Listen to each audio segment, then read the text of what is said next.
the ways you can sharpen a sword is with stones. We'll do a quick demonstration of how to do that. So, as Brad said, first thing you want to do, right here. First thing you want to do is use some isopropyl alcohol to clean the blade. You want to get all that oil off, because as Brad said, these stones are porous and they can be clogged. You do not want them to be clogged, because part of how they work is being porous. You need them to be wet so that they can hold the water. Because whetstones need to be wet in order to sharpen. This helps reduce sparks. This helps mitigate dust coming off of it and all that. It's important to wet whetstones. Typically you soak these. Because we're in the dojo right now, I'm going to just pour a little bottle of water on there.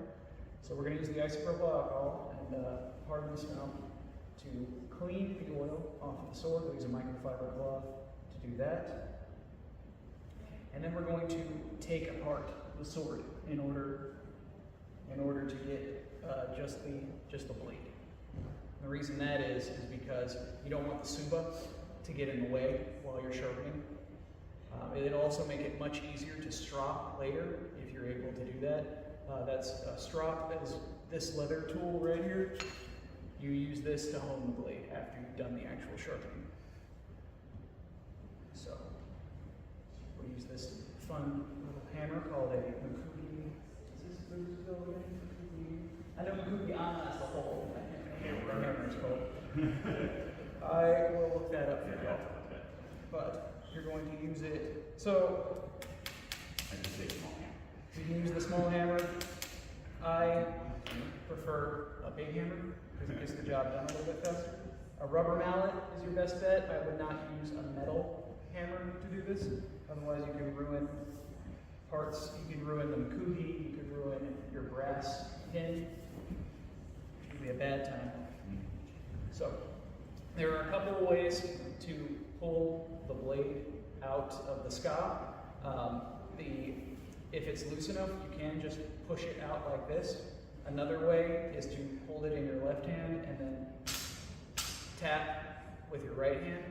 And as you can see, it just pops it right out. This is useful if it's pretty tight, because especially with newer swords, these are pressure fitted, and sometimes around the nagura they have a piece of paper or something wrapped around in order to thicken it and make it fit into the ska a little better. But once you've got that, then you can set the ska off to the side and pull off the rest of these pieces. For those of you who haven't had a chance to study these yet, do so, because these will be on your shodan exam. We have the seppa, which are these brass rings. These are spacer rings that basically fill in the empty space between the suba, the habaki, and the ska. This is the suba. This is your hand guard. And we have another seppa. This one goes on top. The habaki, which you all should be familiar with if you know habaki mono, the space above the habaki, all that jazz. We'll set these aside. Most of these pieces are brass. The suba is iron, but you can use, if you're cleaning other pieces of the sword, I recommend brasso to clean all the brass pieces. That'll shine them up real nice. It'll keep them clean. It'll get all that tarnish off of that. So now we have the stripped blade and we're ready to start sharpening. So there are a couple ways to go about this as far as measuring the angle, because unlike the Lansky method or the work sharp method, I don't have a readily available tool to figure out the angle. So they do sell on Amazon tools that you can attach to the bottoms of or the backs of blades that'll measure the angle for you. I highly recommend that if you're not used to sharpening tools. If you're old school, like my grandfather is, you can do the penny method, the 2-penny method, where you physically stack 2 pennies onto the back end here, and then you lay the back of the sword against those pennies. And if what it ends up doing is creating that nice, perfect 20-degree angle. That's the way I learned how to do it with knives, and it can work. And it can work. It can work really well with swords. I typically don't do it with swords. I usually use the sharpening stones to sharpen the existing angle. And at that point, what I do, and I highly recommend the steel thread gloves for this, so that you don't cut yourself accidentally. But you can place the blade, the ha, against the stone, and just tilt it to the degree, and then you basically use your thumb to hold that degree in place. I do it this way, one, because I have steel thread gloves, and two, because it's easier to maintain a blade that already has a good angle. If you're putting in a new angle, I highly recommend one of the tools you can find. Basically it's a bubble, it's a level that you can attach to the back of the sword. I highly recommend grabbing one on Amazon. They are anywhere from like $12 to $25. They're not expensive at all, and you can use it for not just swords, but anything. Any sharpening you need to get done. So once you've established your angle, now what you want to do, so typically these stones are for knives, so smaller blades, so you can use one of these. This kit comes with this is one of those this is one of those clip-on, something you clip onto the back of the blade in order to get a good angle. But this is for kitchen knives, so it's going to have a steeper angle, probably a 17 to a 15-degree angle, and you want to go more on the 20-degree side. Typically, if you look it up online, they'll typically say between 15 and 20 degrees. As Brad mentioned in his program, you'll want to go on that closer to the 20-degree side in order to get the not only allow the blade to last longer between sharpening, but with the heavy-duty cutting we do, 20 degrees is better overall for tatami. Now, once you've established your angle, all you're going to do is move forward and towards the handle at the same time. So what you'll end up with is kind of a diagonal motion as you sharpen. So you go down the length of the stone and towards the handle.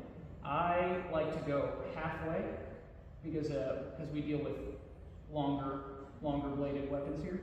So in this case, I will go forward and to the right. You hear that sound?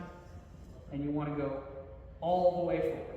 You want to go all the way forward and maintain that angle as best as you can, because if you tilt the sword in either direction, then you can end up scratching the side of the sword, which you don't want to do. That'll mess up the polish, that'll create ruts, and in particularly bad examples, you can end up damaging the sword that way.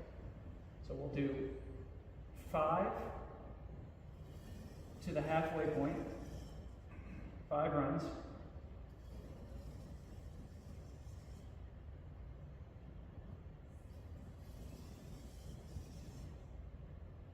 More. And then we'll move from the halfway point up to the tip.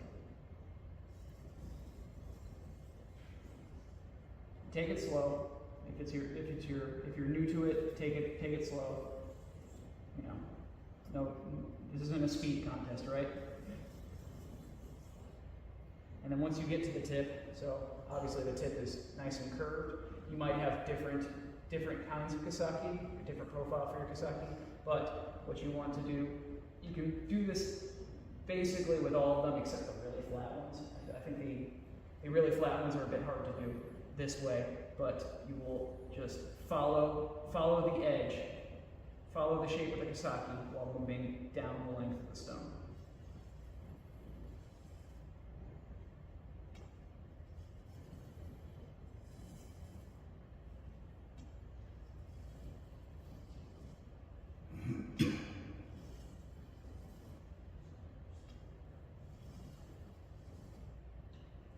So that's one side. Now we do the other side.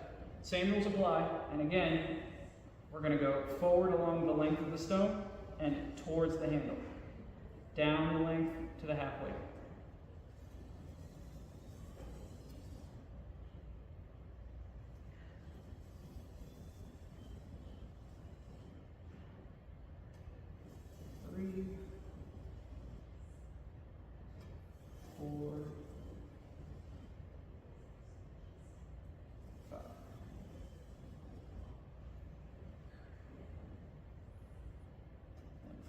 point to the tip.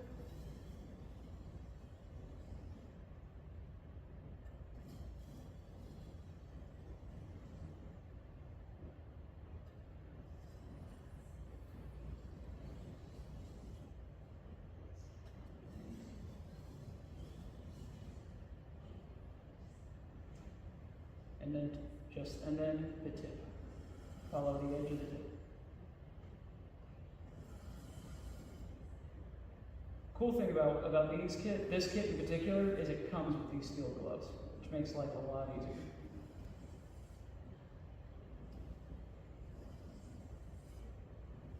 All right.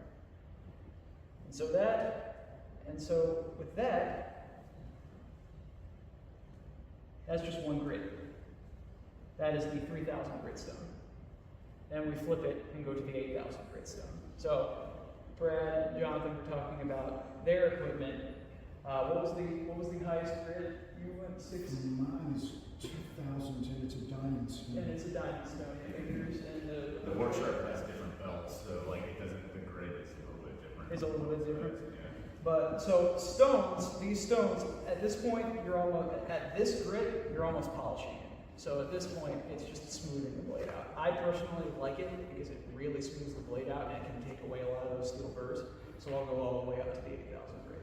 If I need to adjust, if I've chipped the blade or something has rolled, I'll use the 400 and 1,000 grit stone over here to fix the profile, and then come back to the high grit stones in order to in order to polish, basically. Smooth the metal out, make it nice and flat. Now, something you may run into while you're using these stones, this stone here has a tendency to, so sometimes you'll have divots, or sometimes you'll roll it, you'll crack the stone a little bit. Sometimes the stone will require flattening because you've applied different pressure to it, so the stone will start like looking down the stone, it'll start waving, and that can mess up your sharpening process.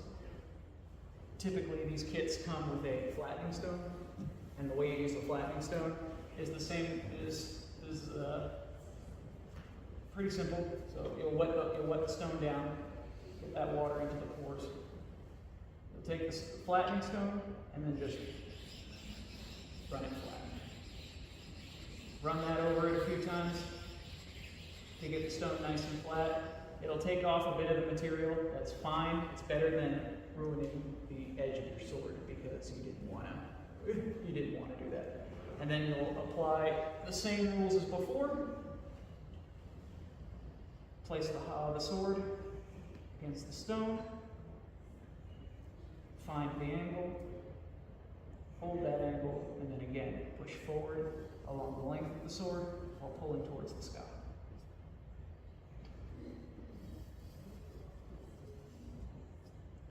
We'll only do 3 for now. So I'll go back and sharpen this when I get home. And if you do this regularly, maybe once every couple of weeks, this won't take very long. I do this regularly once every maybe 3 weeks, and I typically don't need to sharpen. I typically don't need to take more than 15 minutes on this stone in particular, the 3,000 to 8,000 grit stone. I only touch that stone if I need to do some repair work on the sword, like the edge is chipped or something's wrong with it. This sword holds its edge pretty well. If it does bend, it's easy to unbend it. And so this one, I really only use the stones to maintain. And like Brad said, honestly, stones are the best use for stones are to maintain an already good blade. Because if you're trying to fix a busted blade, you're going to be here for a while.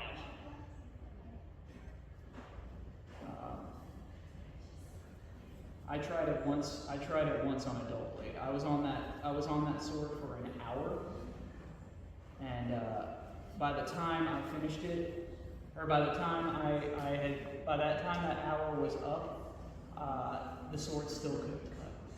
It still was basically an Iaido at that point. It was still too dull. And that was on those stones over there. But essentially, that is how I use stones to sharpen these. Later, after I finished and I've tested it a few times, I've cut some paper with it. I will take it to this strop, either this strop if it's a smaller blade. I also have a bigger piece of leather that I'll use for blades like this. And you'll essentially hook a piece of leather to something sturdy, hold it on this end, and there's a compound. I'll post the name of it once I have. Yeah. One more time. Rouge, like polishing with. There it is. Thank you. Different colors. Green is, I think, the medium green. Yep. And you'll rub that on the leather surface and basically run the blade along the leather, flip it, and come back over. And you'll do that across the entire length of the blade. And what that's doing is when you sharpen, sometimes the edge of the sword will roll one way or the other. And what that's doing is that's straightening the edge out a little bit more without actually taking any material off. It's an important step. It's not it's not so crucial that you need to do it every single time, but it is something that can help straighten the blade out and make it cut just a little bit better. So just something to keep in mind. Are there any questions? What's the kit called on Amazon? This kit, so this is the brand is, not sure the pronunciation, but Kerye, Kerye, something to that effect, premium knife sharpening stone kit. Yeah, it's easy to find. It's typically, in my experience, it's typically the first thing that shows up on Amazon when you search for a knife sharpening stone kit. I'll find a link for mine. And I'll post Yeah, it to the Discord. I was going to post mine as well. Any other questions? Yes, Mark. About how much pressure are you applying as you're...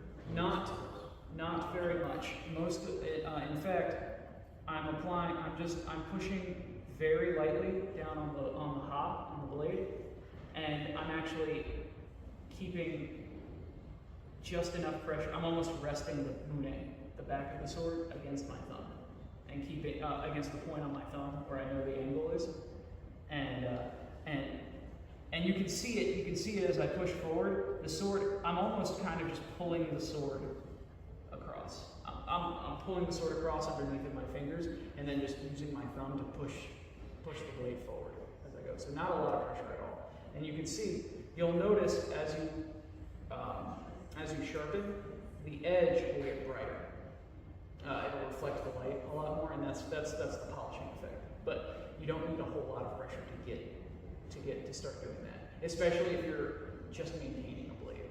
If I were reprofiling this, I'd be digging into it, but hopefully you're not resorting to sharpening stones to reprofile. Any other questions? All right. Thank you all for attending. I hope it was informative.